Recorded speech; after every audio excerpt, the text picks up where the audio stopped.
আমাদের প্রিয় ভাই, আমাদের কায়েদে মিল্লাত আল্লামা হাফিজ জুনায়েদ বাবুনগরী রহমতুল্লাহ আলাইহির খাদেম ছিল আমাদের প্রিয় ভাই এনামুল হাসান ফারুকী।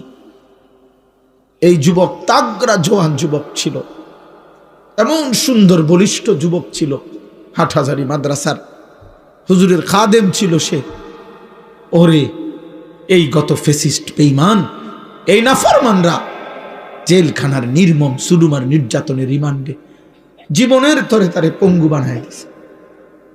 আজ সে চীনে হসপিটালের মধ্যে মৃত্যুসজ্জায়, অসুস্থ রোগাক্রান্ত। সেদিনও দোয়া চাইছে আমাদের কাছে যে ভাই দোয়া করেন। এরকম ভাই, অতএব আমার আব্বা, আমি কিংবা তুমি, আজও যারা আসবে নতুন, এই শেষ